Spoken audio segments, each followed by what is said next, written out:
Bon, Noah, aujourd'hui, merci d'être là sur la chaîne. On va, comme d'habitude, faire une Avec plaisir. petite interview. On est aujourd'hui à... Ça fait combien de temps que je t'ai dans l'accompagnement là? Ça fait 3 bons mois. Ouais, ça fait 3 bons mois. On va parler un petit peu des résultats. On va déjà commencer par te présenter. Est-ce que déjà tu peux nous récap un petit peu toi ce que tu fais? Ouais. Alors actuellement, moi, du coup, je gère une agence de marketing digital. Concrètement, je vais animer les pages Facebook, Instagram pour les entreprises indépendantes. Voilà, bah, je vais créer de la communication sur les réseaux pour des boîtes. Entre guillemets, community management pour le terme technique, on va dire. Voilà. Ouais. Quand tu m'as rejoint, donc c'était donc il y a 3 mois, attends, ça fait... Putain, on est déjà en fin novembre. Ça passe vite. Donc Ouais. c'était avant septembre pour le coup, juste avant. Alors, c'était en fin juillet, mais tout le mois d'août, j'étais Ah oui. indisponible. Du coup, c'était vraiment un petit peu juillet, mais vraiment début septembre. Ouais, t'étais venu me voir parce que t'avais pas forcément une problématique d'acquisition, toi de ton côté. T'avais une plutôt bonne méthode. Tes problématiques, elles étaient plutôt sur la conversion des leads. Est-ce que tu peux nous en parler déjà de la situation dans laquelle t'étais au départ? Bah, avant de te rejoindre, du coup, comme tu disais, j'avais pas vraiment tellement de problèmes sur l'acquisition de leads. Je faisais du cold calling et j'en fais toujours autant. Le seul truc, c'est que du coup, je savais pas vendre et je suivais une trame, on va dire, très classique sur bah, de la vente. Mais dès qu'il y avait de la vente un peu poussée sur les objections, etc., bah, après, je savais pas faire. Je plongeais, entre guillemets, dans la première objection quand le prospect peut partir. Et du coup, ça faisait que je closais uniquement les personnes qui étaient, on va dire, presque déjà acheteurs avant même que je les pitch. Et c'est vrai que Ouais. du coup, bah, en termes de conversion, c'était pas top. Et du coup, voilà, simplement comme ça. Tu vendais moins cher en plus à l'époque. Ouais, ça, je vendais moins cher, j'étais moins confiant et j'avais moins de techniques de vente qui me permettaient d'augmenter mon taux de conversion. Hmm. En fait, la complexité aussi aujourd'hui, c'est que beaucoup de personnes font du SMMA. Donc il y a quand même pas mal de choses à bosser sur l'offre, les stratégies de marketing digital. Bon, toi ça va parce que tu étais particulièrement bon en call calling, donc tu bookais des appels assez régulièrement.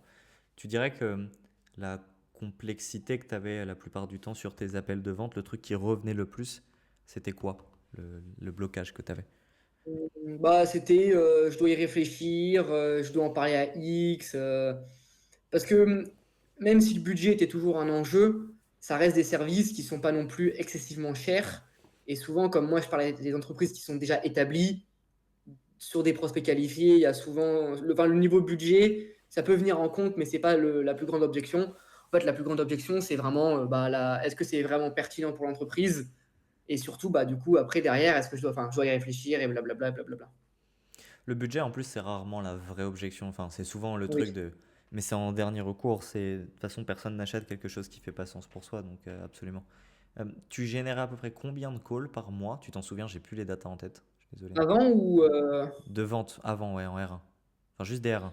euh, R1, R2, enfin des appels j'avais qui amenaient la vente. en termes de conversion ou en termes de nombre? En termes de nombre d'appels que tu avais. Ok. Oh, je devais faire ouais, entre 5 et 10 R1 peut-être, peut-être un peu moins. Par mois ou par semaine? Non, non, pas par semaine. Non, peut-être aller 5 par semaine, mais grand max. Ok, donc tu tournais entre 20 et 30 appels par mois. Ouais, c'est ça. Et sur ces 20-30 appels, tu te souviens à peu près combien t'en closais au pourcentage? Bah, je m'en rappelle en avoir closé plus ou moins 3 Ouais. sur le mois de juillet. Donc ça représente quoi? Ça représente un peu plus de 10%. 10-13% de taux C'est de ça, closing, quoi. c'est ça, Ok. à peu près. Aujourd'hui, tu génères combien de calls par mois? Aujourd'hui, on va dire entre 10 par semaine. 10 par semaine, on va dire, ouais, ça fait 40. Ça, Ouais. j'ai bien augmenté. Le taux de close, par contre, en fait, il n'a pas tellement augmenté dans le sens où, pour en donner un peu de contexte, euh, sur la niche que je prospecte actuellement, il y a beaucoup de personnes qui n'étaient pas qualifiées du tout. Et donc, j'avais beaucoup de no-show, enfin de R1 qui n'étaient pas qualifiés, qui n'avaient pas un R2. Mais par contre, j'ai vu une vraie augmentation. Par contre, au niveau de R2 close, c'est clair que, ouais, peut-être avant, je mettais 5 R2 pour close, alors que maintenant, j'en mets que 3 ou 2, Ouais, t'as fait x2, x3 sur le taux de closing, quoi. je Ok. pense, ouais. Euh, si on parle un petit peu chiffres, si ça te dérange pas, sur les...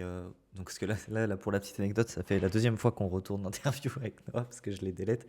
Euh, du coup, on est un petit peu plus tard que les résultats quand ils sont tombés.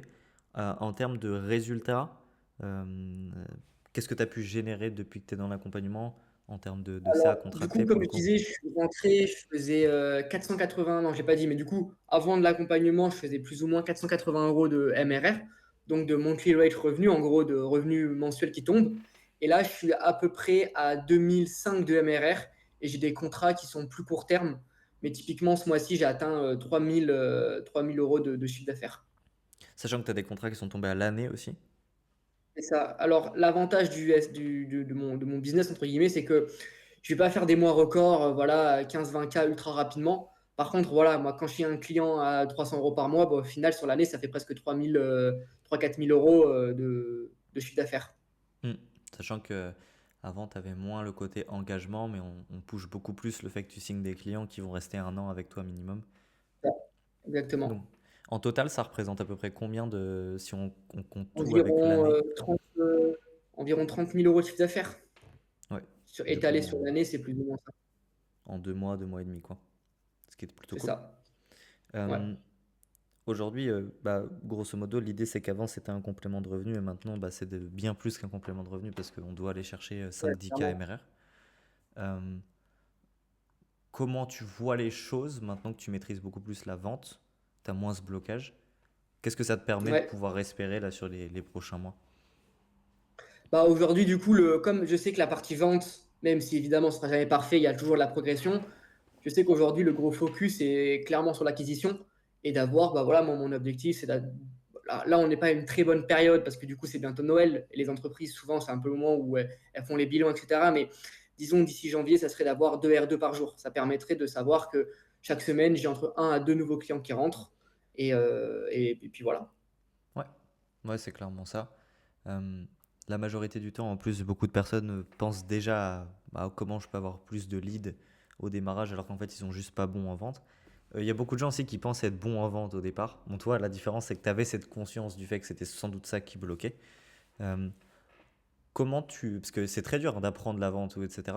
Comment ça s'est passé au sein de l'accompagnement pour que tu apprennes mieux la vente? Qu'est-ce qui t'a aidé, toi, personnellement? Bah déjà, il y a le côté voilà, que tu m'expliques comment ça se passe un appel de vente dans l'idée, sur les différentes techniques pour bien structurer un appel de vente, bien cadré. Ça, déjà, c'est top. Il y a aussi le côté où bah, quand je fais du coup des calls, des R2, j'ai Fatom et je peux te l'envoyer, tu peux avoir un peu ton retour. Et aussi, enfin, les coachings de groupe où du coup, tu peux review mes appels et aussi review les appels d'autres personnes. Et au final, la vente, c'est surtout comment dire, il n'y a pas de trame miracle, etc. Mais c'est surtout des choses qu'on implémente et qui vont se retrouver, en fait, comme c'est de l'humain, ça revient constamment sous différentes formes.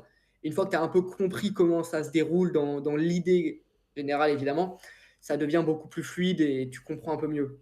Ouais, c'est très juste. C'est des principes premiers en permanence. Il n'y a pas de hack, il n'y a pas de tips. La majorité du temps, d'ailleurs, les gens pensent avoir des problèmes d'objection alors qu'ils ont des problèmes de prévente ou de système.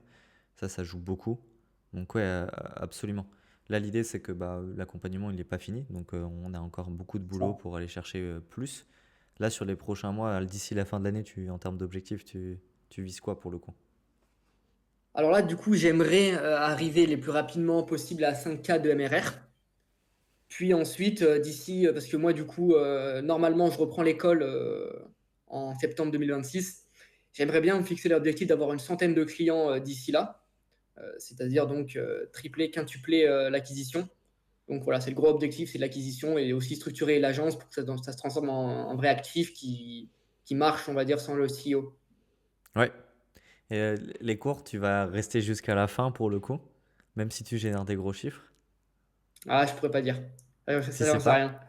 Ouais. Bah, en fait, c'est très simple. Si je vois que j'arrive à me développer l'agence comme je veux, etc., et que j'arrive à mettre les cours avec, oui.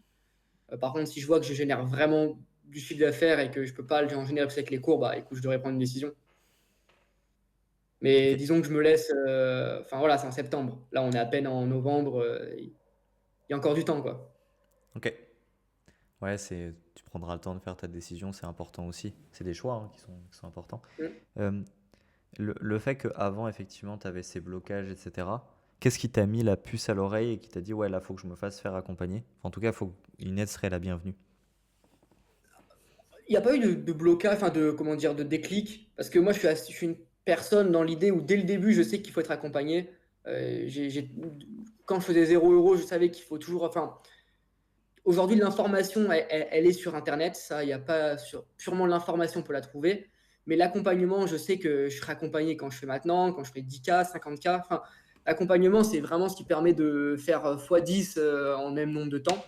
Du coup, je savais que j'allais devoir me faire accompagner. Et Ouais. disons que bah, voilà, du coup, t'es tombé un moment où c'était, on va dire, le bon moment. Et puis voilà, simplement. Il y a aussi ce truc de se dire que quand tu es dans le service B2B et que tu vends des choses, tu peux pas vendre du high ticket et des services pour aider les gens si toi-même tu te fais pas aider sur le développement de ta boîte, tu vois. Ça, c'est C'est un truc ça. qui revient souvent. C'est oui, bah moi, j'arrive pas à vendre, etc. La vente, c'est le reflet de toi-même qui tu es. Si t'es pas capable de faire un choix pour toi, le prospect pourra pas le faire pour toi. Ça a pas de sens. Ok. Donc là, bah, l'idée, c'est qu'on continue à scale déjà ton taux de closing, qu'on ramène plus d'acquisitions pour aller chercher plus haut. Il y a aussi tout le modèle qu'on va potentiellement un petit peu bouger sur l'agence pour que tu aies un peu plus de temps. Ça, c'est le problème au Ouais. niveau du freelance et des agences, c'est que tu peux atteindre un plafond de verre. Mais ce qui est cool, c'est que maintenant, bah, tu sais convertir la plupart du temps en appel. Euh, donc avant, le problème, tu m'as dit, c'était surtout les principes premiers de la vente, des choses qui t'ont bloqué. À l'inverse, ça a été quoi le meilleur conseil ou le truc que tu t'es dit, ok, là c'est ça qui me manquait depuis le début et je suis content justement de le comprendre ça maintenant. Bah, la vente, déjà, clairement, ça, j'ai senti le volume aussi et l'esprit business. C'est vrai que ça, c'est un peu un truc, c'est pas tangible, mais quand je gère une entreprise, en fait, on est un peu voilà, dans toutes les parties dans l'entreprise. Et c'est vrai que, voilà, comme je disais, c'est pas tangible, mais je sais pas, mon esprit, il est plus devenu entrepreneuriat avec des réflexions qui sont plus poussées business, ROI, etc. Ou alors avant, peut-être j'étais un peu en mode le fusil à l'épaule, entre oh bah je vais Ouais, essayer ça, je vais essayer ça. Aujourd'hui, c'est plus clair, je sais, en fait, ça marche mieux, quoi. ouais, 100%. Et puis, oui, ce serait juste. Il y a aussi ce truc de se dire que quand tu es rentré, la particularité, c'est qu'on a eu coaching le lendemain pour un appel de closing. En fait, on était en Ouais, call c'est ça. et je t'ai dit, bon, bah, c'est quand tes prochains leads, parce que là, faut régler le truc ultra vite. Bah, c'est demain. L'anecdote, c'est que tu as closé ce lead bah, juste après l'accompagnement, genre, quoi, même pas 24 heures après. C'est ça. Et c'était un contrat à combien à peu près? C'était quoi le. Alors, en fait, c'était un prospect qui était super intéressé. Là, le contrat avec ce prospect, il était à 6 000 à l'année. Déjà, c'est incroyable. Sauf que c'est pas ça le plus fou, c'est que 3 mois plus tard, on finit le mois test parce que bon, mois d'été, toujours voilà, toujours un peu compliqué. On part sur un nouveau contrat à presque 9 800 € l'année. Sauf que ce mec-là m'a recommandé un paysagiste où on a fait un contrat à 300 € par mois. Et là, il m'a envoyé un nouveau contact et j'ai rendez-vous la semaine prochaine avec une archi d'intérieur. Donc, un prospect très qualifié, ça veut dire qu'à tout moment, je re-signe un contrat à plusieurs centaines d'euros par mois. Et ça veut dire que ouais, sur un client, je vais te gagner 20 000 €. Ouais, c'est une dinguerie. Juste avec genre un Mm. petit ajustement par effet cumulé, tu peux taper faire 20K. Euh, Et ça, ouais, c'est aussi ce truc. Je rajoute de. Avant, je ne priçais pas assez cher et je n'osais pas pricer cher. Et justement, j'ai eu ce call et je me suis rappelé de ce que tu m'as dit, tente, mets des prix élevés plus. Et ben, j'ai augmenté mes prix et le mec, il a direct dit oui. Ça, c'est souvent un blocage. Qu'est-ce qui fait que Mm. tu penses, toi, tu avais du mal à augmenter tes prix pour le coup avant? Bah, comme je gagnais pas d'argent, je me disais, tout le monde pas dans la même situation, mais voilà, les gens, ils ont un peu la même situation à l'argent que moi. Sauf que quand tu tombes sur un entrepreneur qui fait 1 million à l'année, et que lui, s'il veut recruter un gars en CDD ou dans sa boîte, c'est 2 fois plus cher que toi. Bah, en fait, lui, 9 000 € l'année, c'est pas cher, mais comparé à son chiffre d'affaires, en fait, c'est presque ridicule. Exactement. La plupart du temps, les gens, ils pensent que le budget, c'est toujours le problème. Ils vont d'ailleurs sacraliser l'annonce du budget, ils vont mettre de côté le prix avant de l'annoncer. Et du coup, ils vont partir du principe que c'est le problème. Du coup, ils vont délocaliser la problématique au mauvais endroit, commencer à traiter le problème de l'investissement, alors qu'en fait, parfois, il y a juste de la confiance, etc., qui va jouer un rôle. Et c'est ce qu'on avait dit, c'est genre, tu étais bon dans ce que tu faisais, tout le monde n'est pas en galère financière, tu vois, la France, c'est comme Mm. ça. Et puis en plus, si demain tu vises des marchés du style la Suisse, la Belgique, le Luxembourg, où il y a des gens parfois qui sont plus élevés avec un PIB plus élevé, ça n'a pas de sens. Donc ok, Ouais. c'est ça qui t'a fait prendre conscience de bah, que tu pouvais pricer plus cher. Je pense que évidemment. d'ailleurs, on pourra pricer encore plus cher dans les mois à venir sur certaines offres pour se recentrer et puis aussi de te libérer du temps. Ça, c'est des trucs qui seront intéressants à explorer. Euh, je suis en train de réfléchir. Est-ce que toi, il y a des choses que tu aimerais partager potentiellement, alors, soit soit sur ta boîte, soit sur la vente, sur une personne par exemple qui nous écoute, qui aimerait se faire potentiellement accompagner, qui hésite? C'est Ouais. quoi l'argument que tu avancerais toi de ton côté? Bah, déjà, vois quels sont tes objectifs. Clairement, en accompagnement, c'est pas fait pour tout le monde. Ce que tu dis souvent, mais ce qui est super important, c'est qu'en fait, toi, tu apportes de l'information, tu apportes de la clarté, mais t'es pas derrière nous à faire la chose, et c'est normal, en fait. Sinon, quand on partirait, en fait, bah, on ne saurait plus rien faire. Donc, je dirais déjà, si tu veux te faire accompagner, que ce soit par Enzo ou par un autre, il faut vraiment que tu prennes conscience que c'est toi qui vas derrière mettre les inputs. Et même si tu as voilà, de l'information, etc., c'est toi derrière qui vas faire l'input. Donc si tu fais rien, bah, tu n'auras pas de résultat et ça, c'est normal. Et puis, ouais, en fait, clairement, si aujourd'hui tu as des galères de vente et que tu sens que c'est ton problème, bah, fais un appel avec Enzo et tu vas voir s'il peut t'aider déjà. Tu sais qu'il y a beaucoup de gens qui pensent qu'ils n'ont pas de problème en vente, ils ont des problèmes en acquisition, mais ça me rend fou. Tout le monde le dit. Et c'est compliqué de prendre conscience de la chose parce que, bah, tu sais, sur le marché, je sais pas si tu t'étais renseigné un petit peu, mais on va vendre des conseils un peu à la Loup de Wall Street en mode, oui, là, il faut créer le besoin, il faut forcer le prospect un petit peu, etc. Ça, c'est vraiment full bullshit. Tu te sentais comment dans tes appels de vente, toi, avant? Est-ce que tu avais un peu de stress? Comment tu voyais et t'appréhendais la situation un petit peu? Bah, déjà, j'avais beaucoup de stress parce que déjà, j'avais moins d'AR2.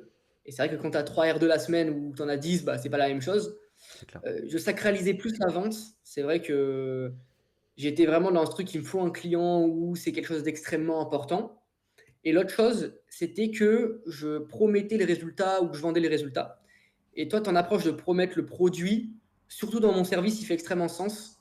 Ça veut dire que ces deux choses combinées, la vente était beaucoup moins stressante, le R2 était beaucoup moins stressant et c'était plus une opportunité. Même, tu vois, aujourd'hui, j'ai des R2. Avant, je me disais, ouais, je vais faire le R2, peut-être j'aurai un nouveau client, j'étais trop excité. Je vais pas dire qu'aujourd'hui, je suis pas content de faire le R2, mais des fois, je me dis, bah, vite, je vais au sport après. Enfin, tu vois, il y a ce truc où j'ai enlevé la sacralité autour du R2 qui fait que je suis plus chill et ça se ressent sur ma manière de close. Ouais, 100%. Tu dirais que tu es plus détaché par rapport à tes rendez-vous? Ouais, déjà, bah, il y a l'aspect financier.